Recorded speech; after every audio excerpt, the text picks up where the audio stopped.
So hello everyone.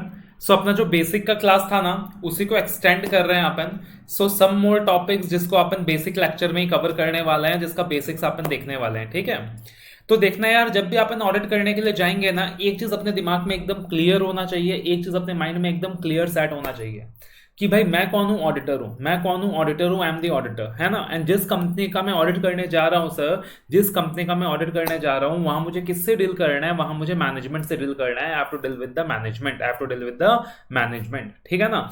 तो आखिर management versus auditor की रिस्पॉन्सिबिलिटीज क्या क्या है, एज ए ऑडिटर मेरी क्या जिम्मेदारियां हैं, और एज ए मैनेजमेंट मैनेजमेंट की क्या जिम्मेदारियां हैं, ये चीज भी अपने को एकदम क्लियर होना चाहिए। तो भाई एकदम लॉजिकली अगर अपन बात करें, तो अकाउंट्स बनाना क्या मेरा काम है क्या, अकाउंटिंग करना क्या मेरा काम है क्या एज अ चार्टर्ड अकाउंटेंट, क्या अकाउंटिंग करना मेरा काम है क्या एज अ ऑडिटर। मैंने दो क्वेश्चन पूछे आपसे। अकाउंटिंग करना क्या मेरा काम है क्या एज ए चार्टर्ड अकाउंटेंट, और अकाउंटिंग करना क्या मेरा काम है क्या एज एन ऑडिटर। ठीक है, दोनों का आंसर अलग अलग होगा। अगर मैं एज ए चार्टर्ड अकाउंटेंट बात करूं तो यस, मैं अकाउंटिंग का भी काम कर सकता हूं, क्यों नहीं कर सकता, कोई दिक्कत नहीं है भाई। कंपनीज मेरे को हायर कर सकती है अपने अकाउंट्स प्रिपेयर करने के लिए, बिल्कुल पॉसिबल है। I can work as the accountant of that very company. खाली रेस्ट्रिक्शन क्या है कि if I am working as the accountant of that very company and I am preparing the accounts of that very company, I should not do the audit of that very company. बस simple सी चीज है। अब मेरा दूसरा question कि sir क्या as a auditor मैं अकाउंटिंग करूंगा क्या, the answer is no. As a auditor मैं अकाउंटिंग नहीं करूंगा भाई, एज ए ऑडिटर मैं अकाउंटिंग नहीं करूंगा। एज ए ऑडिटर मैं सिर्फ जो अकाउंट्स बनाए गए हैं, जो अकाउंट्स प्रिपेयर किए गए हैं मैनेजमेंट के द्वारा, मैं सिर्फ उनको चेक करूंगा, मैं सिर्फ उनको वेरीफाई करूंगा कि वो जो अकाउंट्स बनाए गए हैं प्रॉपर्ली अकाउंटिंग प्रिंसिपल्स के हिसाब से बनाए गए हैं कि नहीं, अकाउंटिंग स्टैंडर्ड्स के हिसाब से बनाए गए हैं कि नहीं, फाइनेंशियल रिपोर्टिंग फ्रेमवर्क के हिसाब से प्रिपेयर किया गया है या नहीं किया गया है। राइट। तो अगर हम मैनेजमेंट वर्सेस ऑडिटर की जिम्मेदारियों की बात करें, तो भाई फाइनेंशियल स्टेटमेंट्स बनाना किसका काम है सर, फाइनेंशियल स्टेटमेंट्स बनाना मैनेजमेंट का काम है। कि management is going to prepare the financial statements of the company, and it's the responsibility of the management to ensure कि जो फाइनेंशियल स्टेटमेंट्स प्रिपेयर किया गया है वो as per the financial reporting framework prepare किया गया है। ठीक है। दूसरी चीज अगर अपन बात करें सर, तो भाई एंटिटी के अंदर strong internal control system implement करना, एक robust internal control system implement करना, ये किसकी जिम्मेदारी है सर। क्या ये एज ए ऑडिटर मेरी जिम्मेदारी है कि मैं जाकर मैनेजमेंट को बोलूं कि भाई तुमने robust internal control system implement क्यों नहीं करा, एंड मैं robust internal control system implement करवाऊं, या फिर ये कंपनी की जिम्मेदारी है, ये मैनेजमेंट की जिम्मेदारी है to implement a robust internal control system, to implement a good internal control system. The answer is again management की जिम्मेदारी है to implement a good internal control system, a sound internal control system. ठीक है, तो ये भी management का responsibility है कि भाई अल्टीमेटली जब फाइनेंशियल स्टेटमेंट्स बनाना मैनेजमेंट का जिम्मेदारी है, तो अच्छा इंटरनल कंट्रोल सिस्टम इंप्लीमेंट करना कि जो फाइनेंशियल स्टेटमेंट से मैनिपुलेटेड ना हो, अच्छा इंटरनल कंट्रोल सिस्टम ऑर्गेनाइजेशन में इंप्लीमेंट करना टू एंश्योर कि भाई कंपनी के जो एसेट्स हैं उनको प्रोटेक्ट किया जा सके, वो भी मैनेजमेंट की ही जिम्मेदारी है। एज ए ऑडिटर हमारी जिम्मेदारी नहीं है। तो अपने को एकदम क्लियर होना चाहिए। कल को अगर बोला जाए कि भाई ऑडिटर साहब आपने इंटरनल कंट्रोल सिस्टम इंप्लीमेंट नहीं करे, आपने फाइनेंशियल स्टेटमेंट्स प्रिपेयर नहीं करे, आप गिल्टी हैं, तो भाई मैं गिल्टी नहीं हूं, वो तो मेरा काम ही नहीं है, वो तो मेरा काम ही नहीं है। फाइनेंशियल स्टेटमेंट्स बनाना मेरा काम ही नहीं है, इंटरनल कंट्रोल सिस्टम इंप्लीमेंट करना मेरा काम ही नहीं है, वो तो मैनेजमेंट का काम है। ठीक है, ये दो रिस्पॉन्सिबिलिटीज में तो फिर भी कोई कंफ्यूजन नहीं होता सर, कोई दिक्कत नहीं होता। अब sir prevention and detection of frauds, prevention and detection of frauds, ultimately अगर हम लोग बात करें तो भाई ऑडिट का जो कहीं ना कहीं एक उद्देश्य एक आम आदमी समझता है, वो ये समझता है कि भाई ऑडिटर को अपॉइंट किया गया कंपनी के अंदर ताकि कोई फ्रॉड ना हो, ऑडिटर को अपॉइंट किया गया कंपनी में ताकि कोई फ्रॉड ना हो। This is what a normal layman understands if he is asked with the importance of audit. तो भाई कंपनीज में फ्रॉड का डिटेक्शन, कंपनीज में फ्रॉड का प्रिवेंशन किसका काम है, किसका काम है। प्रिवेंशन एंड डिटेक्शन दो अलग अलग चीजें होती हैं। प्रिवेंशन मतलब फ्रॉड हो ही ना, प्रिवेंशन मतलब फ्रॉड हो ही ना, ऐसे रॉबस्ट इंटरनल कंट्रोल सिस्टम आपने लगा रखे हो कि फ्रॉड हो ही ना। और डिटेक्शन मतलब अगर फ्रॉड हुआ तो डिटेक्ट हो जाए, फ्रॉड हो भी गया तो डिटेक्ट हो जाए, हमारा इंटरनल कंट्रोल सिस्टम हमें डिटेक्ट कर ले। तो भाई लॉजिकल सी चीज है सर, इंटरनल कंट्रोल सिस्टम बनाना किसका काम था, मैनेजमेंट का काम था। एज ए अगर हम लोग बात करें तो भाई इंटरनल कंट्रोल सिस्टम बनाना मैनेजमेंट का काम था, है ना। अब एक robust internal control system implement करना कि फ्रॉड हो ही ना, फ्रॉड को प्रिवेंट कर दिया जाए, ये किसका काम रहेगा सर, ये भी मैनेजमेंट का काम रहेगा, ये भी मैनेजमेंट का काम रहेगा। एंड फ्रॉड का डिटेक्शन भी मैनेजमेंट का काम रहेगा। तो सर एज ए ऑडिटर मैं क्या कर रहा हूं भाई, जाके एज ए ऑडिटर मैं क्या करने वाला हूं, मैं क्या वहां गाजर मूली छिलने वाला हूं? As a auditor what I am going to do? क्या मेरी जिम्मेदारी नहीं बनती है sir to detect frauds in the organisation?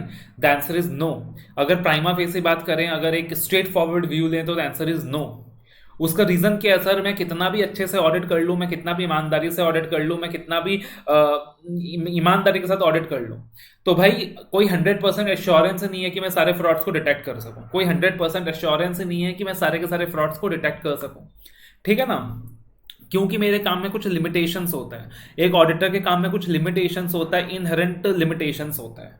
तुम समझ लो भाई कि एक बड़ा एंटिटी है रिलायंस जैसा, मैं जाऊंगा ऑडिट एक लिमिटेड टाइम पीरियड के लिए, और लिमिटेड टाइम पीरियड के लिए अपनी टीम को लेकर जाऊंगा और ऑडिट करूंगा। जबकि जो रिलायंस है, जो रिलायंस की मैनेजमेंट है, जो रिलायंस का चार्टर्ड अकाउंटेंट्स का टीम है, जो रिलायंस के प्रोफेशनल्स का टीम है, वो दिन रात बैठकर फाइनेंशियल स्टेटमेंट्स को प्रिपेयर करती है, कंट्रोल्स डिजाइन करती है, एंड अगर कुछ फ्रॉड वगैरह है भी तो उसे केयरफुली प्लान करती है।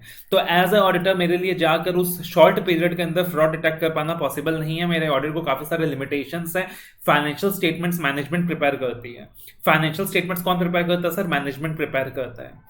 Plus there is a certain constraint on the time and budget of my audit. तो मेरे ऑडिट को कुछ लिमिटेशंस है जिसकी वजह से मैं सारे फ्रॉड्स वगैरह डिटेक्ट नहीं कर पाऊंगा। एज ए ऑडिटर मेरी जिम्मेदारी फ्रॉड डिटेक्ट करना नहीं है।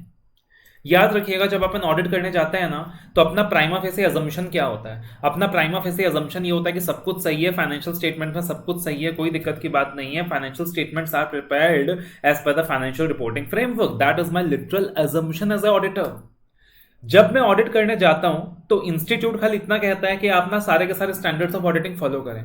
आप क्या करें सर? सारे के सारे स्टैंडर्ड्स ऑफ ऑडिटिंग फॉलो करें। जो भी आपने स्टैंडर्ड्स दिए हैं तुमको, सारे के सारे स्टैंडर्ड्स फॉलो करें। आप एकदम कॉम्पिटेंस के साथ, डिलीजेंस के साथ काम करें, ईमानदारी के साथ काम करें, और आप प्रोफेशनल स्केप्टिसिज्म के साथ काम करें। तो सर आप स्टैंडर्ड्स फॉलो करें, आप डिलीजेंटली काम करें, और आप क्या करें सर? प्रोफेशनल स्केप्टिसिज्म फॉलो करें, अलर्ट रहें, हमेशा हमेशा अलर्टनेस के साथ काम करें, आंख और कान खुला करके काम करें। अगर ऐसा करते हुए आपको कोई फ्रॉड मिल जाता है तो अलग बात है, आप तब उसे कंसिडर कीजिए, रिपोर्ट कीजिए। अगर आपको ऐसा करते हुए, ईमानदारी से ऑडिट करते हुए, स्टैंडर्ड्स के अकॉर्डिंग काम करते हुए, प्रोफेशनल स्केप्टिसिज्म के साथ काम करते हुए, एकदम डिलीजेंटली विदाउट नेग्लिजेंस काम करते हुए अगर आपको फ्रॉड मिल जाता है तो अलग बात है, आप उसे कंसिडर कीजिए। फाइनेंशियल स्टेटमेंट्स के अंदर उसका क्या इंपैक्ट आने वाला है उस चीज को कंसिडर कीजिए, अकॉर्डिंगली अपने फाइनेंशियल स्टेटमेंट्स में, अपने ऑडिट रिपोर्ट में रिपोर्ट कीजिए। लेकिन आपको अलग से, आपकी कोई जिम्मेदारी नहीं है कि आप जाके फ्रॉड डिटेक्ट करोगे, समझ रहे हो? अलग से मेरे ऊपर कोई रिस्पॉन्सिबिलिटी नहीं है कि मैं जाके फ्रॉड डिटेक्ट करूंगा। लेकिन हाँ, ऑडिट करते वक्त, जब मैं ऑडिट प्रोसीजर्स लगा रहा हूं, उस वक्त अगर मेरे को फ्रॉड दिख जाता है तो मैं आंखें बंद नहीं करूंगा, मैं आंखें बंद नहीं करूंगा, मैं अपने आंखों में पट्टी नहीं बांधूंगा, मैं उन फ्रॉड्स के इंप्लीकेशन को कंसिडर करूंगा। लेकिन कंडीशन खाली ये है कि मैं अपना काम ईमानदारी से करूंगा, स्टैंडर्ड्स ऑफ ऑडिटिंग फॉलो करूंगा, प्रोफेशनल स्केप्टिसिज्म के साथ काम करूंगा, ड्यू डिलिजेंटली काम करूंगा। इंस्टीट्यूट कहता है कि सर अगर आपने ये 3 चीजें करी है ना, अगर आपने ये 3 चीजें करी है ना, आपने स्टैंडर्ड्स के अकॉर्डिंग काम करा है, प्रोफेशनल स्केप्टिसिज्म एक्सरसाइज किया है, एंड आपने ड्यू डिलिजेंटली काम करा है, विदाउट नेग्लिजेंस काम करा है, तो आपको कभी भी लायबल हम नहीं ठहराएंगे, आपको कभी भी कोई लायबल नहीं ठहरा सकता है। ठीक है ना? लेकिन शर्तें आपने ये 3 प्रिंसिपल्स को यूज करके काम किया हो। और प्रैक्टिकल सच्चाई ये है यार कि हमारे इंस्टीट्यूट ने ये जो 3 चीजें हैं वो इतना जबरदस्त तरीके से डिजाइन कर रखा है ना, स्टैंडर्ड्स इतना जबरदस्त तरीके से डिजाइन कर रखा है ना, स्टैंडर्ड्स में इतना कुछ बता रखा है ना, कि अगर मैं स्टैंडर्ड्स के अकॉर्डिंग काम करूंगा, अगर मैं प्रोफेशनल स्केप्टिसिज्म का प्रिंसिपल फॉलो करूंगा, आंख एंड कान हमेशा ओपन रखूंगा, एंड मैं डिलीजेंटली काम करूंगा, विदाउट नेग्लिजेंस काम करूंगा, तो ऑलवेज एक प्रोबेबिलिटी है कि सर मैं मैक्सिमम फ्रॉड्स डिटेक्ट कर लूंगा, मैं मैक्सिमम फ्रॉड डिटेक्ट कर लूंगा। सिर्फ कुछ ही फ्रॉड्स है जिनको मैं डिटेक्ट नहीं कर पाऊंगा, जिनको बहुत ज्यादा केयरफुली मैनेजमेंट ने कंसील किया हुआ है, प्लान करके कंसील किया हुआ है। उन फ्रॉड्स के अलावा मैं सब कुछ डिटेक्ट कर लूंगा। एंड इंस्टीट्यूट यही कहता है, आप ये 3 चीजें फॉलो करें, उसके बाद फ्रॉड मिल जाता है आप उसको कंसिडर करो, अगर नहीं मिलता है, उसके बाद भी नहीं मिलता है, इतना खुदेर के आप काम कर रहे हो, मतलब आप इतना अच्छे से काम कर रहे हो, स्टैंडर्ड्स के अकॉर्डिंग काम कर रहे हो, आप नेग्लिजेंस नहीं दिखा रहे हो, आप स्केप्टिसिज्म के साथ काम कर रहे हो, अलर्टनेस के साथ काम कर रहे हो, उसके बाद भी फ्रॉड्स नहीं मिलता है तो कोई बात नहीं है सर, आप खुदेर के तो फ्रॉड ढूंढ नहीं सकते हो, है ना? तो prevention and detection of frauds ये अगेन मैनेजमेंट का रिस्पॉन्सिबिलिटी है सर, ऑडिटर का रिस्पॉन्सिबिलिटी नहीं है। उसके बाद compliance of laws and regulation, law regulation comply करना भी किसका काम है सर? मैनेजमेंट का काम है। एज ए ऑडिटर मेरा काम नहीं है। अगेन मैं जब ऑडिट करूंगा, ईमानदारी से ऑडिट करूंगा, प्रोफेशनल स्केप्टिसिज्म के साथ काम करूंगा, स्टैंडर्ड्स के अकॉर्डिंग काम करूंगा, ड्यू डिलिजेंस के साथ काम करूंगा। अगर मेरे को लॉ रेगुलेशन का नॉन कंप्लायंस मिल जाता है तो अगेन अलग बात है, फिर मैं कंसिडर करूंगा इसका impact on financial statements. But prima facie मेरा काम नहीं है to identify non compliances of laws and regulation. वो मेरा काम नहीं है, वो एक कंपनी सेक्रेटरी का काम है। तो ये भी किसका काम है सर? मैनेजमेंट का काम है। Then carrying on business as a going concern, management का काम है बिजनेस को गोइंग कंसर्न की तरह चलाना, है ना? क्योंकि यूजर्स ऑफ फाइनेंशियल स्टेटमेंट क्या कर रहे हैं सर? कंपनी में पैसा लगा रहे हैं। यूजर्स ऑफ फाइनेंशियल स्टेटमेंट क्या कर रहे हैं सर? कंपनी में इन्वेस्टमेंट कर रहे हैं। तो किसी भी धंधे को, किसी भी बिजनेस को गोइंग कंसर्न की तरह चलाना, ये भी मैनेजमेंट का काम है, राइट? देन जब मैं ऑडिट करूंगा, जब एक ऑडिटर ऑडिट करेगा, उसको सारा इंफॉर्मेशन प्रोवाइड करना भी मैनेजमेंट का काम है। और उसको अनरेस्ट्रिक्टेड एक्सेस प्रोवाइड करना, to all the persons within the entity, वो भी मैनेजमेंट का काम है। ठीक है, तो ये सारा रिस्पॉन्सिबिलिटी मैनेजमेंट का है, ऑडिटर का नहीं है। तो फाइनेंशियल स्टेटमेंट्स एफआरएफ के अकॉर्डिंग बनाना मैनेजमेंट का काम है। Design and implementation of internal control system management का काम है। Prevention and detection of frauds management का काम है सर, साथ साथ नोट डाउन कर लीजिए। Compliance of laws and regulation management का काम है। Carrying on the business as going concern management का काम है। Giving all the information to auditors needed for audit management का काम है। Giving unrestricted access to of persons within the entity to auditors, ये भी मैनेजमेंट का काम है। ठीक है ना? अब ऑडिटर का काम क्या है सर? ऑडिटर का काम क्या है?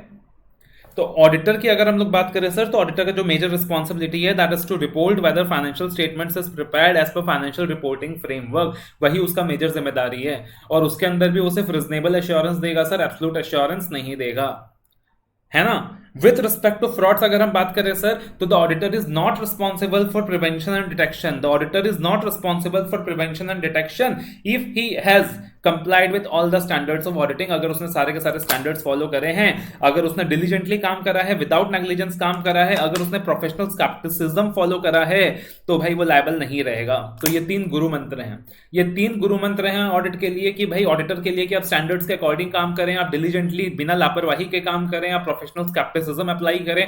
अगर आपने ये 3 गुरु मंत्र फॉलो करके ऑडिट किया है, उसके बाद भी आप फ्रॉड डिटेक्ट नहीं कर पा रहे हो, तो आपको लायबल नहीं ठहराया जाएगा। और ऐसा ये तीनों चीजें अगर आपने फॉलो करी है, आप ऑडिट कर रहे हो, तब जाकर अगर आपको फ्रॉड्स मिलता है, आप फ्रॉड्स को आइडेंटिफाई करते हो, तो उसका रिपोर्टिंग रिस्पॉन्सिबिलिटीज कंसिडर कीजिए। आप आप अपने आंखों में पट्टी मत बांधिए। आप क्या मत करिए सर? अपने आंखों में पट्टी मत बांधिए। वो महाभारत का कौन सा करेक्टर है यार जो अपने आंखों में पट्टी बांध लेता है? धृतराष्ट्र, राइट? एग्जैक्ट नाम मुझे याद नहीं है ना? वो नाम थोड़ा सा कॉम्प्लिकेटेड है। तो भाई आप अपनी आंखों में पट्टी मत बांधिए कि आपको फ्रॉड दिख रहा है सामने, फिर भी आप चुप बैठे हैं। नहीं, आपको पट्टी नहीं बांधना। बट अलग से आपका काम नहीं है कि जाके आप खुदेर खुदेर के फ्रॉड ढूंढें। That is not your work, that is not your responsibility. Similarly compliance of laws and regulation की के हिसाब से बात करें सर, तो auditor is not responsible prima facie for it. And अगर अगर अगर लॉज रेगुलेशन का नॉन कंप्लायंस मिल जाता है, तो ऑडिटर को ऐसे 250 कंसिडर करना है। क्या करना है सर? 250 कंसिडर करना है। That is compliance of laws regulation का अलग से अपना स्टैंडर्ड ऑफ ऑडिटिंग है। सिमिलरली अगर फ्रॉड्स आइडेंटिफाई हो जाता है ना सर, तो यहाँ पे ऑडिटर को ऐसे 240 कंसिडर करना होता है। क्या कंसिडर करना होता है सर? ऐसे 240 कंसिडर करना होता है, जो कि अपना फ्रॉड का स्टैंडर्ड ऑफ ऑडिटिंग है। तो एक बार इतना हिस्सा नोट डाउन कर लीजिएगा सर, फिर आगे बढ़ते हैं अपन।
अब देखना, there are certain basic principles that is governing an audit, right.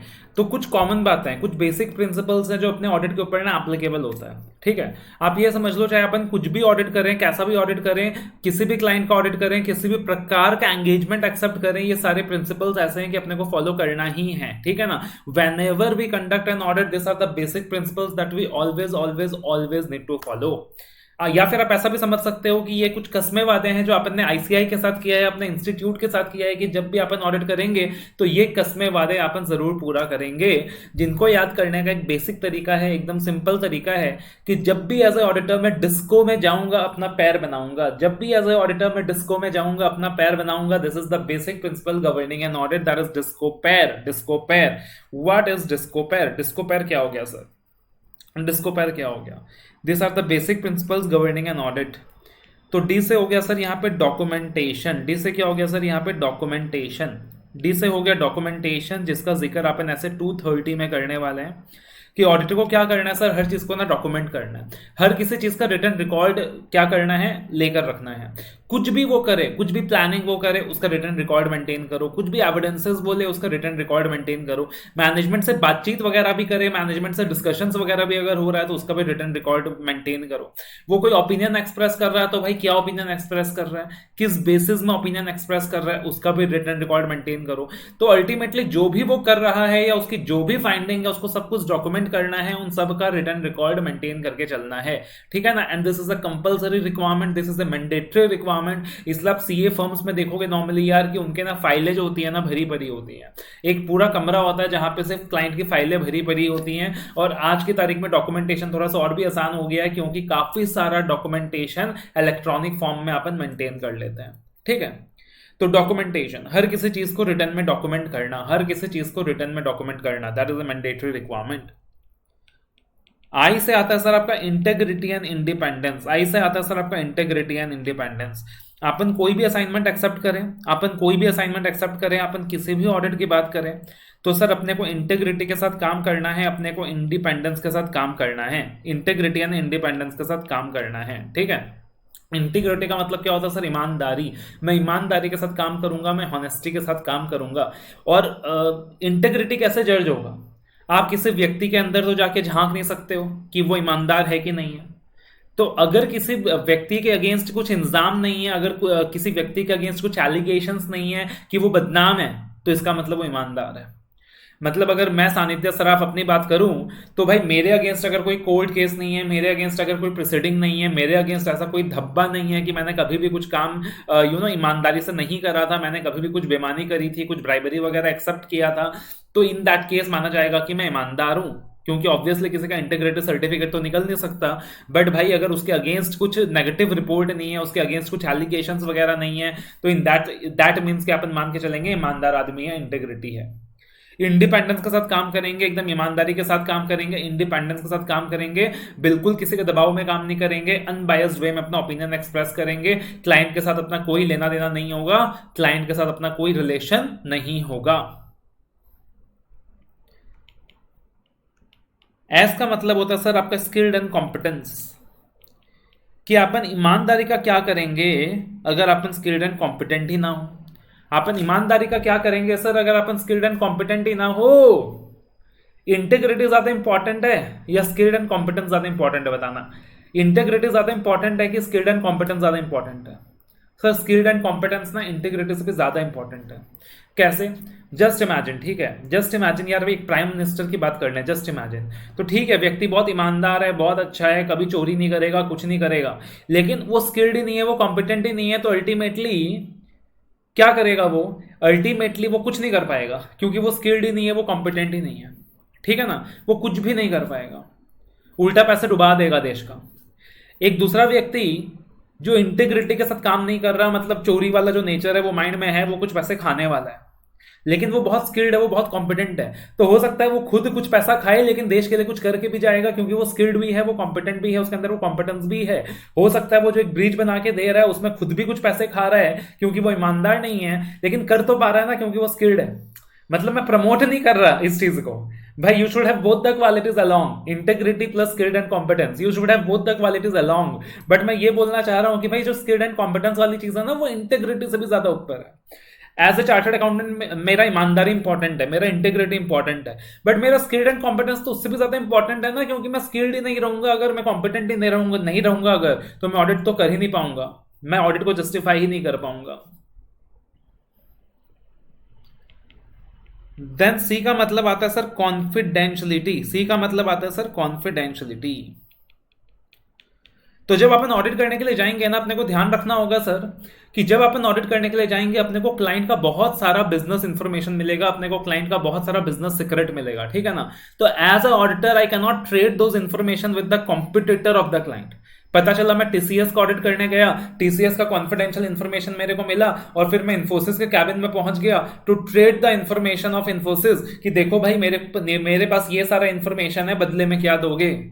तो such kind of thing is not expected from us. As a auditor अपने को बहुत सारा कॉन्फिडेंशियल इंफॉर्मेशन मिलेगा क्लाइंट का, और अपने को एकदम कसम खाना है कि हम कभी भी किसी क्लाइंट का कॉन्फिडेंशियल इंफॉर्मेशन किसी थर्ड पार्टी को शेयर नहीं करेंगे। मतलब हम कसम खाते हैं कि हम किसी क्लाइंट का कोई भी कॉन्फिडेंशियल इंफॉर्मेशन किसी थर्ड पार्टी को शेयर नहीं करेंगे, ठीक है जी। अब कभी कभी इसी कॉन्फिडेंशियलिटी की वजह से ना एक चार्टर्ड अकाउंटेंट डिलीमा में भी फंस जाता है।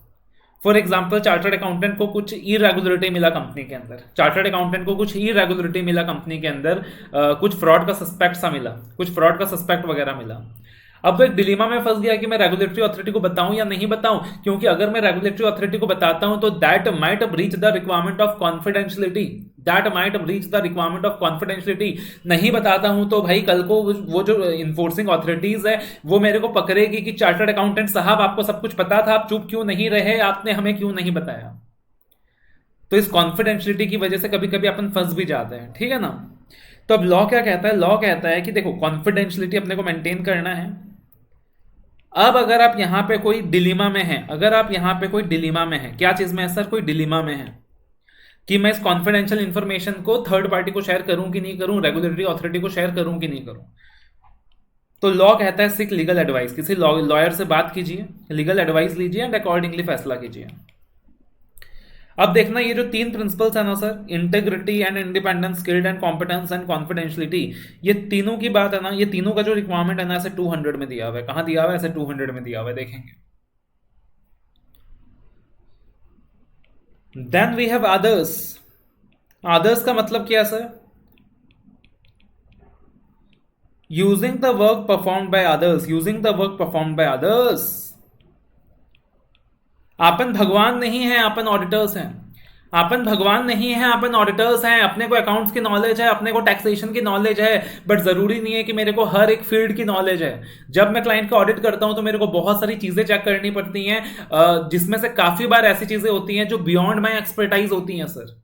जैसे कि मेरे को वैल्यूएशन वगैरह भी चेक करना पड़ता है जो मेरे एक्सपर्टाइज के बाहर आता है, मेरे को वैल्यूएशन वगैरह भी चेक करना होता है, मेरे को एक्चुअरियल लायबिलिटीज का भी कंप्यूटेशंस वगैरह देखना पड़ता है, उसका भी कैलकुलेशंस देखना होता है जो कि मेरे एक्सपर्टनेस से बाहर आता है।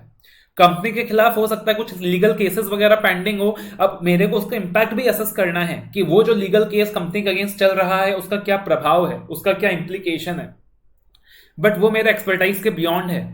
तो लॉ कहता है जहां जहां जरूरत पड़ेंगे, जहां जहां जरूरत पड़ेगा आप दूसरों का काम यूज करें, आप दूसरों के काम का रेफरेंस लें। जहां जहां जरूरत होगी, जहां जहां दिक्कत आएगा आपको, आप दूसरे का काम को यूज करें, दूसरों के काम का मदद लें, दूसरे ऑडिटर्स का काम का हेल्प लें, इंटरनल ऑडिटर्स का हेल्प लें, एक्सपर्ट का हेल्प लें, राइट। मान लीजिए आप एक हेड ऑफिस का ऑडिट कर रहे हो, प्रिंसिपल कंपनी का ऑडिट कर रहे हो, उसके ब्रांचेस है उनका ऑडिट कोई और कर रहा है, तो आप हर ब्रांच में तो जाके ऑडिट कर नहीं सकते। तो जो ब्रांच के ऑडिटर्स हैं उनका रेफरेंस लीजिए, उनका हेल्प लीजिए। जो कंपनी के इंटरनल ऑडिटर्स हैं आप उनका रेफरेंस लीजिए, उनका हेल्प लीजिए। जो एक्सपर्ट्स हैं आप एक्सपर्ट्स का हेल्प लीजिए, who are not chartered accountants but are expert in their field, जैसे कि रजिस्टर्ड वैल्यूअर्स हो गए, है ना, जैसे कि रजिस्टर्ड वैल्यूअर्स हो गए, आप उनका हेल्प लीजिए, उनका मदद लीजिए। लेकिन लेकिन लेकिन आप किसी का भी काम यूज कर रहे हैं ना, याद रखिएगा आप आंख बंद करके, आंखों में पट्टी बांध कर उस काम को यूज नहीं करेंगे। आप सामने वाले का कॉम्पिटेंस चेक करेंगे, सामने वाले का वर्क का रिलायबिलिटी चेक करेंगे, सामने वाले का कॉम्पिटेंस चेक करेंगे, सामने वाले का जो काम है उसका रिलायबिलिटी चेक करेंगे, और अपने ओपिनियन के लिए खुद ही जिम्मेदार रहेंगे, अपने ओपिनियन के लिए खुद ही जिम्मेदार रहेंगे, ठीक है। So this is again one of the basic principle, this is again one of the basic principle governing an audit using the work performed by others.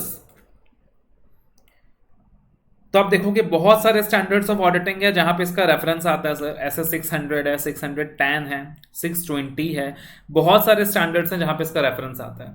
ऐसे 600 using the work of other auditors, कि जो branch का auditor है उसके काम को use करो। 610 using the work of internal auditors, की जो कंपनी का जो इंटरनल ऑडिटर है उसके काम को यूज करो। ऐसे 620 using the work of auditors expert, की जो कंपनी का जो एक्सपर्ट है, आप एक्सपर्ट के काम को यूज कीजिए। आपको जहां एक्सपर्ट की मदद चाहिए, लॉयर की मदद कीजिए, मदद चाहिए, आप लॉयर से हेल्प लीजिए। जहां आपको रजिस्टर्ड वैल्यूअर की मदद चाहिए, आप रजिस्टर्ड वैल्यूअर से हेल्प लीजिए। बट अपने काम के लिए आप खुद ही जिम्मेदार रहेंगे। देन वी हैव पैर, तो पी से हो गया सर प्लानिंग, आपको प्रॉपरली प्लान करना है, उसके बाद ही आपको ऑडिट करना है। पहले एक ब्लूप्रिंट बना लीजिए, पहले एक ब्लूप्रिंट बना लीजिए। मैं जिस क्लाइंट को ऑडिट करने जा रहा हूं, मेरे को कितने लोग चाहिए, मेरे को कितना स्टाफ एलोकेट करना होगा, मैं किसको काम एलोकेट करूंगा, कितने दिन में मेरा ऑडिट कंप्लीट होगा, कौन क्या काम करेगा। तो एक पूरा ब्लूप्रिंट बना लीजिए, उसके बाद ऑडिट करने जाइए, आपके लिए ऑडिट करना आसान होगा। तो prepare a blue print of everything, prepare a blue print of everything, each and everything, है ना। किसको काम एलोकेट करूंगा, कितना दिन का काम है, कितना दिन ऑडिट के लिए लगेगा, कौन क्या काम करेगा, हर चीज का ब्लू प्रिंट बना लो। तो प्लानिंग का जो प्रिंसिपल है सर ऐसे 300 में कवर्ड है। उसके बाद I for internal control system, I for internal control system, that is assess the internal control system of the client. आप जब भी ऑडिट करने के लिए जाओगे सर, सबसे पहले ना क्लाइंट का इंटरनल कंट्रोल सिस्टम को समझो, इंटरनल कंट्रोल सिस्टम को अंडरस्टैंड करो, क्योंकि based on the understanding of internal control system ही आप आगे काम करने वाले हो। इंटरनल कंट्रोल सिस्टम अच्छा रहेगा ना, तो आपका ऑडिट करना अपने आप इजी हो जाएगा। और इंटरनल कंट्रोल सिस्टम मतलब एकदम खराब है ना, तो मतलब देयर आर हाई चांसेस कि भाई फ्रॉड वगैरह का चांसेस बहुत ज्यादा है, non compliance of laws regulation का चांसेस बहुत ज्यादा है। तो आपको थोड़ा ज्यादा अलर्टनेस दिखाना होगा, एक्स्ट्रा अलर्टनेस दिखाना होगा, एक्स्ट्रा ऑडिट प्रोसीजर्स परफॉर्म करने होंगे। सो that is why it is very important कि आप क्या करें सर, जाके इंटरनल कंट्रोल सिस्टम को समझें, एसेस करें। एंड फाइनली आता है sir R stand for reporting, कि अल्टीमेटली आपका काम क्या है सर, रिपोर्ट करना कि जो फाइनेंशियल स्टेटमेंट्स है वो ट्रू एंड फेयर हैं या नहीं हैं। अगर financial statements true and fair नहीं है तो आपको मॉडिफाइड ओपिनियन देना है, एंड अगर ट्रू एंड फेयर है तो इन दैट सिचुएशन आपको अनमॉडिफाइड ओपिनियन देना है। तो रिपोर्टिंग के लिए अपना अलग से एक सीरीज है पूरा, रिपोर्टिंग के लिए अपना अलग से एक पूरा सीरीज है ऐसा 700 का। तो ऐसे 700 हो गया, 701 हो गया, 705 हो गया, 706 हो गया, ये सारे स्टैंडर्ड्स आप रिपोर्टिंग के पार्ट में देखते हो। तो ये एक बेसिक रेफरेंस है, ये एक बेसिक रेफरेंस है सर, कि ऑडिट करते वक्त ना आपको इन सारी बातों का ध्यान रखना है। आपको ध्यान रखना है कि भाई आप कसम खा रहे हो आईसीआई से कि जब भी मैं ऑडिट करूंगा, यानी जब भी मैं डिस्को जाऊंगा, मैं अपना पैर बना के जाऊंगा। That is disco pair. D for documentation, I for integrity, S for skilled and competence, C for confidentiality, O for others using the work perform by others, P for planning, A for audit evidence. A for audit evidence तो छूट ही गया है भाई अपना, ए for audit evidence तो अपना छूट ही गया सर यहाँ पे।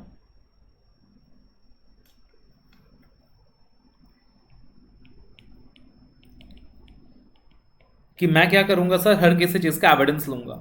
मैं क्या करूंगा, हर किसी चीज का एविडेंस लूंगा, सबूत लूंगा। क्योंकि बेस्ड ऑन एविडेंस से मेरे को ओपिनियन फॉर्म करना है, बेस्ड ऑन एविडेंस से मेरे को रिपोर्टिंग लेनी है। तो मेरे को कुछ भी गलत लग रहा है ना यार, चाहे इंटरनल कंट्रोल्स में कुछ डिविएशन मिल रहा है मेरे को, या फिर मेरे को फाइनेंशियल स्टेटमेंट्स का ऑडिट करते वक्त मटेरियल मिस स्टेटमेंट मिल रहा है, क्या मिल रहा है, मटेरियल मिस स्टेटमेंट मिल रहा है, मैं हर किसी चीज का एविडेंस लूंगा, उसी एविडेंस के आधार पर मैं ओपिनियन फ्रेम करूंगा। उसके बाद I for internal control system, मैं internal control system of client को एसेस करूंगा। एंड फाइनली आता है reporting, that I have to report in accordance with the reporting standards. तो ये एकदम बेसिक प्रिंसिपल्स हैं, ये बेसिक कस्में वादे हैं जो आपको खाने हैं सर, कि जब भी मैं ऑडिट करूंगा मैं ये कुछ basic principles of an audit का ध्यान रखूंगा। इसके अलावा आप समझ लो कि यार प्रोफेशनल स्केप्टिसिज्म भी एक चीज है जिसका आपको हमेशा ध्यान रखना है, कि सर आपने हमेशा प्रोफेशनल स्केप्टिसिज्म फॉलो करना है, हमेशा अलर्ट रहना है ऑडिट करते वक्त, ठीक है ना। तो ये कुछ बेसिक बातें हैं, नोट डाउन कर लीजिए। अभी आपको समझ नहीं आ रहा सर, बट आगे जब अपन ऑडिट की जर्नी में आगे भरेंगे, अलग अलग स्टैंडर्ड्स पढ़ना स्टार्ट करेंगे, तब आपको ये जो बेसिक डिस्कशन अपन कर रहे हैं ना सर, इसका रेलिवेंस समझ में आएगा।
अब देखना अगला कॉन्सेप्ट जो अपने को देखना है, that is the concept of assertions, right.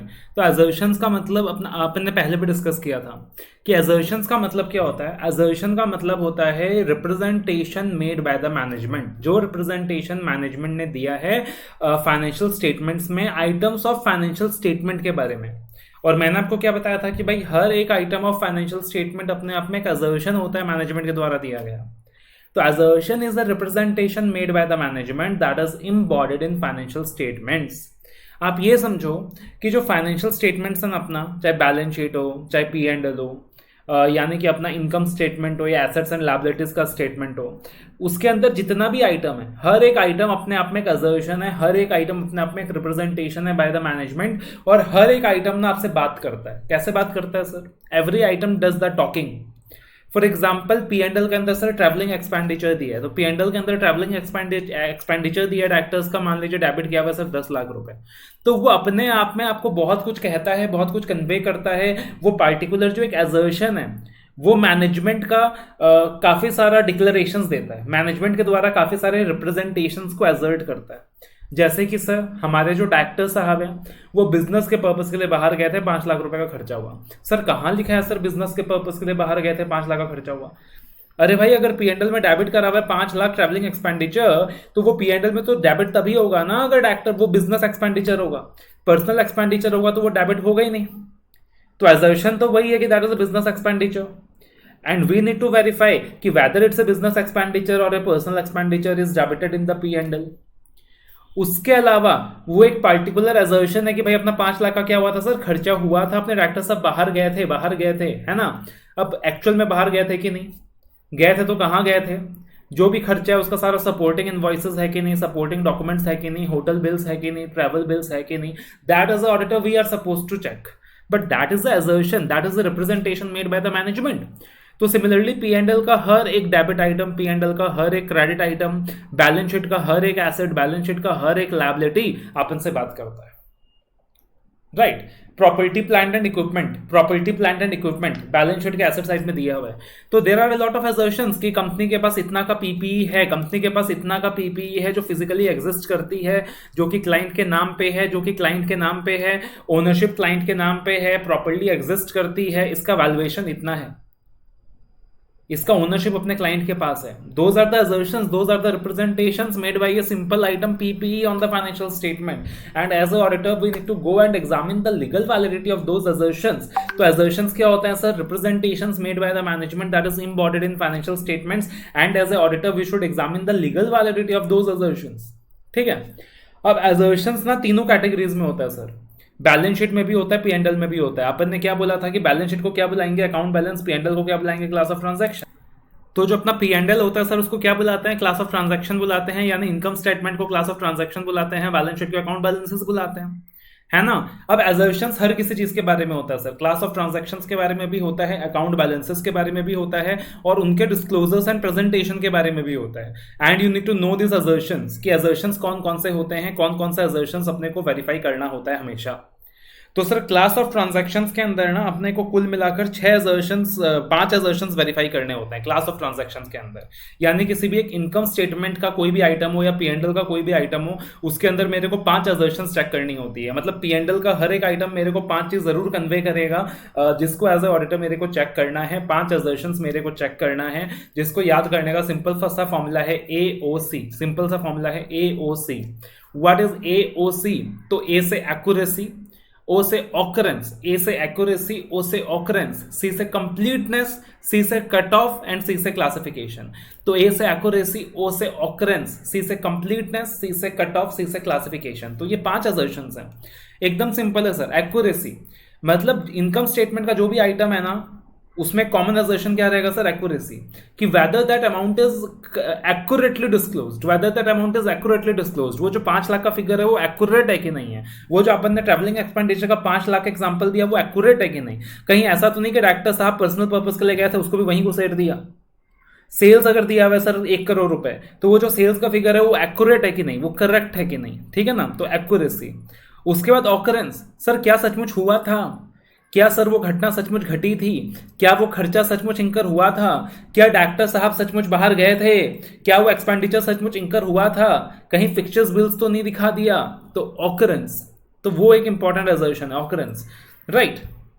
Then तीसरा होता है कंप्लीटनेस, मतलब सारे एक्सपेंसेस दिखाया है क्या, सारे इनकम्स दिखाया है क्या, कंप्लीट तो है ना P and L, whether all the incomes are recorded. वरना कंपनियां क्या करती है सर, कंपनियां ये करती है कि इनकम्स कंसील कर देती है, कंपनियां ये करती है सर, इनकम्स कंसील कर देती है, they don't show measure of the incomes. तो सारा एजर्शंस है कि नहीं, मतलब सारा आइटम्स है कि नहीं, कंप्लीट है कि नहीं है। तो मतलब एक तरीके से तुम ये समझो कि भाई बैलेंस शीट का हर एक आइटम तुमको क्या बोलता है, मैं एक्यूरेट हूं, मेरा अमाउंट सही दिया हुआ है। ऑकरेंस, मैं हुआ हूं इसलिए यहां पे दिया है।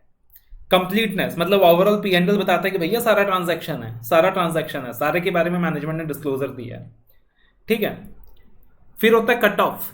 कट ऑफ का मतलब क्या होता है sir, transaction correct accounting period में रिकॉर्डेड है कि नहीं है, ट्रांजैक्शन करेक्ट अकाउंटिंग पीरियड में रिकॉर्डेड है कि नहीं है। 2023 का ट्रांजैक्शन 2023 के फाइनेंशियल्स में है कि नहीं, 2024 का ट्रांजैक्शन 2024 के फाइनेंशियल्स में है कि नहीं। कंपनियां क्या करती है, मान लीजिए कुछ ट्रांजैक्शन मार्च में हुए, कुछ ट्रांजैक्शन मार्च में हुए, तो कभी कभी कंपनी क्या करती है, उसको कैरी फॉरवर्ड कर देती है अगले साल के अप्रैल में। क्या करती है, अगले साल के अप्रैल में कैरी फॉरवर्ड कर देती है, क्योंकि मे भी अपने को इनकम में डिस्क्लोज करने के लिए मार्च में उस चीज को नहीं दिखाना, तो अपन क्या करेंगे, अगले साल अप्रैल में उन ट्रांजैक्शंस को कैरी फॉरवर्ड कर देंगे। So that is something we have to ensure कि कट ऑफ प्रॉपर है कि नहीं, ट्रांजैक्शन सही अकाउंटिंग पीरियड में रिपोर्ट किया गया है या नहीं किया गया है। And finally we have to check the classification, कि क्लासिफिकेशन सही है कि नहीं, जो एक्सपेंडिचर के कैटेगरी में डाला गया है वाकई में वो एक्सपेंडिचर है कि नहीं, जो भी सेल्स की, जो भी रेवेन्यूज की कैटेगरी में डाला गया है accordingly that is classified as the correct revenue, वो करेक्ट हेड में गया है कि नहीं, उसका करेक्ट अकाउंटिंग हुआ है कि नहीं, ये सारा कुछ भी अपने को वेरीफाई करना पड़ेगा। यानी कि इनकम स्टेटमेंट की बात करें, क्लास ऑफ ट्रांजेक्शंस की बात करें सर, तो हर एक आइटम के रिगार्डिंग अपने को ये 5 असर्शंस चेक करनी होती है, हर एक अपने को ये 5 असर्शंस चेक करनी होती है, ठीक है ना। We have to check this 5 assertions. आप ये समझ लो कि हर एक आइटम ये 5 असर्शंस अपने आप में क्या करता है सर, बयां करता है, ये 5 रिप्रेजेंटेशंस अपने आप में देता है कि मैं एक्यूरेट हूं, मैं हुआ हूं, मैं कंप्लीट हूं, मेरा अकाउंट करेक्ट अकाउंटिंग पीरियड में रिकॉर्डिंग हुआ है, एंड मेरा क्लासिफिकेशन भी प्रॉपर हुआ है। और एज ए ऑडिटर मेरे को ये 5 बातें चेक करनी है, ये 5 असर्शंस चेक करनी है। सिमिलरली अगर हम बात करें तो account balances, assets and liabilities के रिगार्डिंग, बैलेंस शीट के रिगार्डिंग भी अपने को सर्टेन असर्शंस चेक करनी है। अब बैलेंस शीट के केस में अगर बात करें सर, अकाउंट बैलेंसेस के केस में बात करें, तो एक्यूरेसी सही वर्ड नहीं रहेगा। अपन ये नहीं बोलेंगे कि यार एसेट एक्यूरेट है कि नहीं, पीपी एक्यूरेट है कि नहीं, लायबिलिटी एक्यूरेट है कि नहीं, अपन बोलेंगे एग्जिस्टेंस, कि एसेट एग्जिस्ट करता है कि नहीं, सच में है कि नहीं, जो फिजिकल वेरिफिकेशन करके अपन इंश्योर करेंगे। सिमिलरली अपन ऑकरेंस वर्ड यूज करेंगे नहीं करेंगे, एसेट हुआ कि नहीं, लायबिलिटी हुआ कि नहीं, है ना, तो अपन ऑकरेंस वर्ड यूज नहीं करेंगे, अपन यहाँ पे rights and obligations word use करेंगे। क्या यूज करेंगे, rights and obligations. Rights use करेंगे हर एक एसेट के लिए, ऑब्लिगेशन यूज करेंगे हर एक लायबिलिटी के लिए, कि बैलेंस शीट का हर एक एसेट बोलता है कि मैनेजमेंट का मेरे ऊपर हक है, मैनेजमेंट का मेरे ऊपर राइट है, और बैलेंस शीट का हर एक लायबिलिटी बोलता है कि मैं कंपनी के लिए एक ऑब्लिगेशन हूं। तो मेरे को वेरीफाई करना है एज ए ऑडिटर, हर एक एसेट के केस में वेरीफाई करना है क्या वाकई मैनेजमेंट का तेरे ऊपर हक है, क्या वाकई मैनेजमेंट का तेरे ऊपर राइट है, और हर एक लायबिलिटी के केस में वेरीफाई करना है क्या सचमुच तू एक ऑब्लिगेशन है या फॉल्स ऑब्लिगेशन क्रिएट कर रखा है। कंप्लीटनेस कॉमन हो जाएगा सर, एसेट्स लायबिलिटीज के केस में भी आप बोल सकते हो whether all the assets are recorded, whether all the liabilities are recorded. फिर यहाँ पे अपन cut off classification word use नहीं करेंगे सर, वैल्यूएशन एलोकेशन यूज करेंगे, कि एसेट लायबिलिटी का वैल्यूएशन सही हुआ है कि नहीं, वैल्यूएशन प्रॉपर है कि नहीं, जो वैल्यूएशन दिखाया गया प्रॉपर है कि नहीं, डेप्रिसिएशन वगैरह प्रॉपर्ली चार्ज किया है कि नहीं, अमोर्टाइजेशन प्रॉपर है कि नहीं। तो बैलेंस शीट के केस में यानी अकाउंट बैलेंस के केस में ये सारे असर्शंस हो जाएंगे। कॉन्सेप्ट समझ रहे हो ना, वर्डिंग्स भी एक्यूरेटली लॉजिकली चेंज हो रहा है। आप पता चला कि अकाउंट बैलेंस में लिख रहे हो, एक्यूरेसी चेक करना है, कट ऑफ चेक करना है, तो अरे भाई गधे हो गया तुम, याद कर लिया, रटा रटाया ज्ञान लिख के आ रहे हो। कट ऑफ कहां से लगेगा, तुम कैसे चेक करोगे asset liability correct accounting period में रिकॉर्ड हुआ कि नहीं, एक्यूरेसी कहां से चेक करोगे, ऑकरेंस कहां से चेक करोगे, यहाँ असर्शंस बदलेंगे, यहाँ एग्जिस्टेंस आएगा, तुमको एग्जिस्टेंस इंश्योर करना है फिजिकल वेरिफिकेशन करके, यहाँ राइट्स ऑब्लिगेशंस आएगा, यहाँ कंप्लीटनेस आएगा, यहाँ वैल्यूएशन एलोकेशन आएगा। और सिमिलरली डिस्क्लोजर्स एंड प्रेजेंटेशंस के रिगार्डिंग अब मेरे को असर्शंस चेक करना है कि डिस्क्लोजर एज पर शेड्यूल 3 हुआ है कि नहीं, प्रेजेंटेशन एज पर शेड्यूल 3 हुआ है कि नहीं। तो उसके रिगार्डिंग अपन कौन कौन सा असर्शंस चेक कर सकते हैं सर, एक्यूरेसी वैल्यूएशन यहाँ लग सकता है, ऑकरेंस राइट्स एंड ऑब्लिगेशंस यहाँ लग सकता है। तो एक्यूरेसी लगेगा अकाउंट बैलेंसेस के क्लास ऑफ ट्रांजैक्शंस के केस में, वैल्यूएशन चेक करेंगे अकाउंट बैलेंसेस के चेक में, सिमिलरली ऑकरेंस चेक करेंगे क्लास ऑफ ट्रांजैक्शन के केस में, and rights and obligations check करेंगे अकाउंट बैलेंसेस के केस में। क्लासिफिकेशन, अंडरस्टैंडेबिलिटी, प्रॉपर्ली क्लासिफाई करा है कि नहीं, अंडरस्टैंडेबल है कि नहीं, यूजर को समझ आएगा कि नहीं, प्रॉपर्ली डिस्क्लोज करा है कि नहीं category wise, right. And completeness, तो कंप्लीटनेस अगेन कॉमन आ जाएगा। तो ये सारा अपना assertions है सर, that as auditor we need to check, and this is something that is very very important. आप बोल सकते हो वाउचिंग वेरिफिकेशन का आधार होता है ये, वाउचिंग वेरिफिकेशन का एसेंस होता है ये, कि कभी भी अपन वाउचिंग वेरिफिकेशन करते हैं ना, तो अपने को हर एक आइटम के रिगार्डिंग ये assertion से वेरीफाई करना होता है, और तुमको देखना होता है कि अकाउंट बैलेंस का आइटम है या क्लास ऑफ ट्रांजैक्शन का आइटम है। अकॉर्डिंगली तुमको assertions चेक करने होते हैं, और तुमको पता होना चाहिए कि तुमको कब कौन कौन से assertions चेक करना है। So please note it down.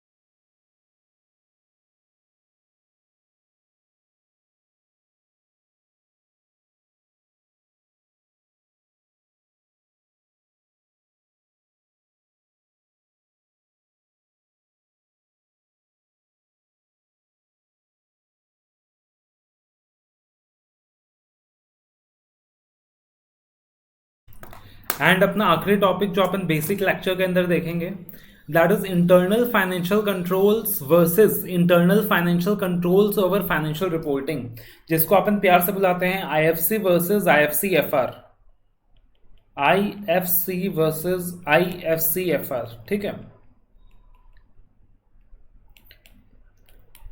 तो देखो, अगर हम लोग बात करें तो जैसे कि मैंने आपको बताया था कि भाई ऑडिटर को क्या करना होता है, ऑडिटर जब भी ऑडिट एक्सेप्ट करता है, ऑडिटर को जाके इंटरनल कंट्रोल सिस्टम की अंडरस्टैंडिंग लेनी होती है। ऑडिटर को क्या करना होता है सर, इंटरनल कंट्रोल सिस्टम की अंडरस्टैंडिंग लेनी होती है कि इंटरनल कंट्रोल सिस्टम ऑर्गेनाइजेशन का कैसा है। उसके बाद जाकर वो क्या करता है सर, अपना nature, time and extent of substantive procedures plan करता है, ठीक है। अब देखना, पहले लॉ के अंदर क्या हुआ करता था, इंटरनल कंट्रोल्स को एसेस करना है, उसका एक नीड तो है, बट एज सच कोई मैंडेटरी रिक्वायरमेंट नहीं है कि ऑडिटर को इंटरनल कंट्रोल्स के ऊपर ओपिनियन देना है, ठीक है ना। मतलब there was no mandatory requirement for the auditor to give any kind of opinion about internal controls. To facilitate the audit in a better manner, he needs to obtain the understanding of internal control, मतलब खुद के लिए understanding लेना है, but user को कोई opinion नहीं देना है इंटरनल कंट्रोल सिस्टम के बारे में। This was the scenario earlier. उसके बाद कंपनीज एक्ट 2013 के अंदर ना, वो लोग क्या करके आए, एक अमेंडमेंट लेकर आए, और वहां बोला कि अब ऑडिटर को रिपोर्ट करना होगा कि इंटरनल फाइनेंशियल कंट्रोल इफेक्टिव है कि नहीं है। तो ध्यान से सुनना, पहले मैंने क्या बोला कि पुराने कंपनीज एक्ट में क्या था, पुराने कंपनीज एक्ट तक ऑडिटर को इंटरनल कंट्रोल्स के ऊपर कोई ओपिनियन देना नहीं होता था। He was not required to give any kind of opinion. He was required to obtain the understanding of internal control system, ताकि वो ऑडिट अच्छे से कर सके, ताकि वो अपना फर्दर सब्सटेंटिव प्रोसीजर्स प्लान कर सके, बट एज सच उसको कुछ ओपिनियन वगैरह एक्सप्रेस नहीं करना होता था। He was not required to express any kind of opinion on the internal control system, ठीक है। लेकिन न्यू कंपनीज एक्ट में क्या बोला सर, न्यू कंपनीज एक्ट में वो सेक्शन 143 के तहत, सेक्शन 143 के तहत एक लीगल ऑब्लिगेशन ऑडिटर के ऊपर लेकर आए, 143 सबसेक्शन 3 के तहत, कि auditor should report whether the internal financial control is effective, the internal financial control is effective।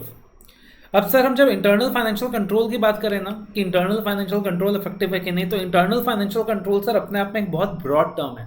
Internal financial control अपने आप में एक बहुत ब्रॉड शब्द है।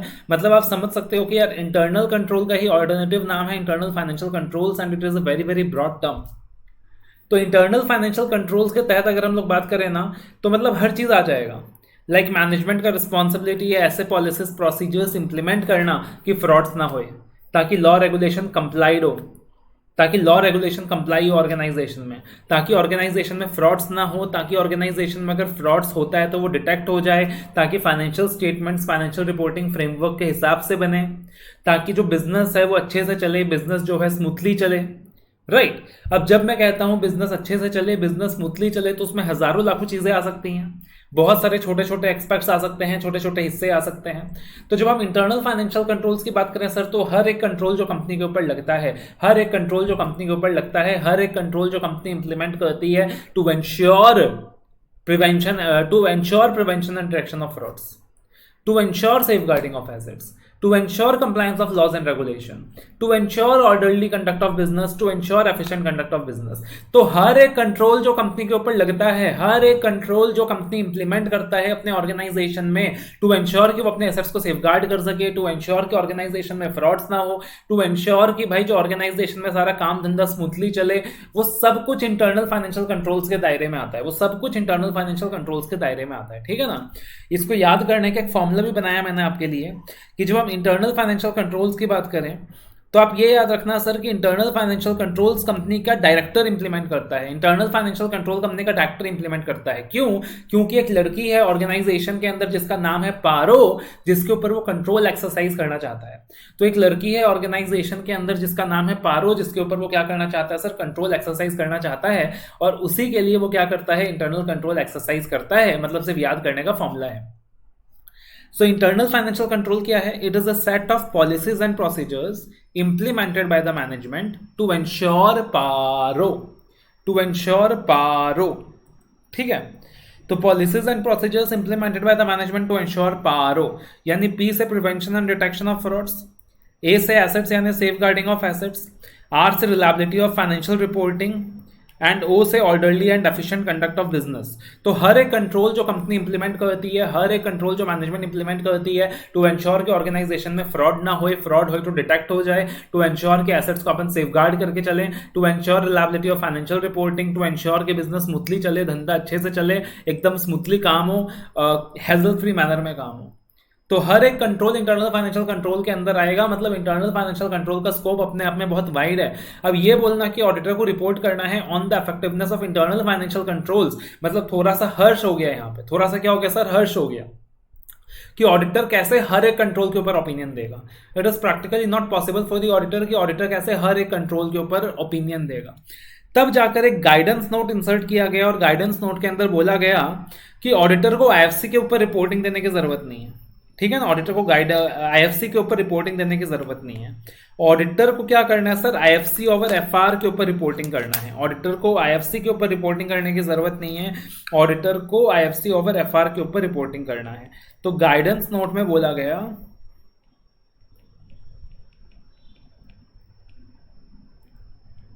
That auditor needs to report on IFC over FR. अब आईएफसी ओवर एफआर क्या हो गया सर, आईएफसी ओवर एफआर क्या हो गया, that is just a subset of the internal financial control. ये इंटरनल फाइनेंशियल कंट्रोल का ना एक छोटा सा हिस्सा है। जब हम इंटरनल फाइनेंशियल कंट्रोल्स की बात कर रहे थे तो हम हर एक कंट्रोल की बात कर रहे थे जो भी कंपनी लेवल पे लगता है, जो भी मैनेजमेंट इंप्लीमेंट करती है टू एंश्योर पारो। लेकिन अगर हम एफआर की बात करें ना, तो ये सिर्फ और सिर्फ फाइनेंशियल रिपोर्टिंग से ऊपर लगेगा, सिर्फ और सिर्फ फाइनेंशियल रिपोर्टिंग से कंसर्न है। ये सिर्फ और सिर्फ फाइनेंशियल रिपोर्टिंग से ही कंसर्न है। It is a subset of internal financial control and the particular objective is to ensure reliability of financial reporting only. अब एज अ ऑडिटर मेरा जो कंसर्न है यार, वो तो फाइनेंशियल रिपोर्टिंग से रिलेटेड होना चाहिए ना, फाइनेंशियल रिपोर्टिंग तक सीमित होना चाहिए ना। I can not go and comment about each and every controls prevailing in the organisation. तो आईसीएफआर क्या हो गया sir, it is a subset of IFC particularly to ensure reliability of financial reporting. तो it is the set of policies plus procedures to ensure कि financial statements reliable है, accurate है, laws regulation के हिसाब से है। बेसिकली सिर्फ और सिर्फ फाइनेंशियल रिपोर्टिंग के पर्टेन में आईसीएफआर बात करता है। और ऑडिटर को किस चीज के ऊपर ओपिनियन देना है सर, आईसीएफआर के ऊपर ओपिनियन देना है, आईसीएफआर के ऊपर ओपिनियन देना है। और आईसीएफआर और आईएफसी में क्या डिफरेंस है कि आईएफसी अपने आप में एक ब्रॉड टर्म है, आईसीएफआर उसका सबसेट है, और पार्टिकुलरली सिर्फ रिलायबिलिटी ऑफ फाइनेंशियल रिपोर्टिंग से कन्फाइंड है। ठीक है ना। जैसे फॉर एग्जाम्पल ऑर्गेनाइजेशन में तो बहुत सारे कंट्रोल्स हो सकते हैं सर। सीसीटीवी कैमरा लगा हुआ है, वो भी एक कंट्रोल है। तब सीसीटीवी कैमरा की अगर हम लोग बात करें सर, वो आईएफसी तो है बट वो आईएफसीआर नहीं है। वो इंटरनल फाइनेंशियल कंट्रोल तो है, क्योंकि इंटरनल फाइनेंशियल कंट्रोल में हर एक कंट्रोल आएगा, लेकिन वो आईएफसीआर नहीं है because that is not particularly concerned with financial reporting. ठीक है ना। अगर हम गार्ड्स की बात करें कि फिजिकल गार्ड्स बैठे हैं, गार्ड अंकल बैठे हैं कि बाहर कुछ एसेट चोरी ना हो जाए, कोई चोरी करके ना ले जाए, तो वो आईएफसी के डेफिनेशन में तो आएगा, बट आईएफसी ओवर एफआर के डेफिनेशन में नहीं आएगा, क्योंकि it is not particularly concern with financial reporting. अगर हम सैग्रीगेशन ऑफ ड्यूटीज की बात करें सर, किस चीज की बात करें, सैग्रीगेशन ऑफ ड्यूटीज की बात करें,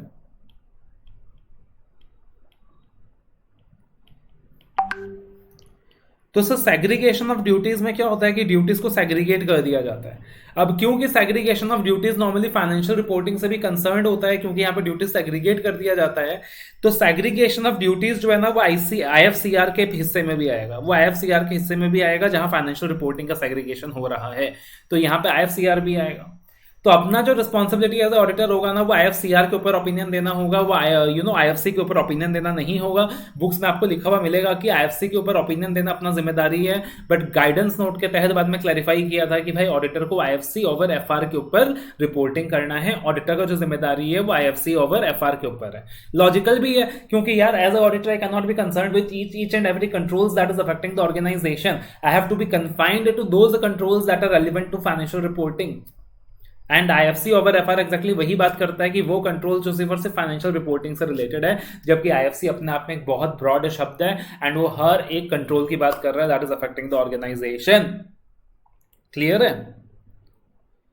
तो इंटरनल फाइनेंशियल कंट्रोल्स क्या हो गया sir, set of policies procedures implemented by the management to ensure पारो, that is prevention and detection of frauds, asset safeguarding of assets, reliability of financial reporting, orderly and efficient conduct of business. ठीक है। And IFC FR क्या हो गया, it is a subset of IFC particularly to ensure reliability of financial reporting. It is a set of policies plus procedures to ensure financial statements are reliable, accurate and in compliant with laws and regulation. ठीक है। तो इस particular चीज को भी sir note down कर लीजिएगा, इस पार्टिकुलर चीज को भी नोट डाउन कर लीजिएगा।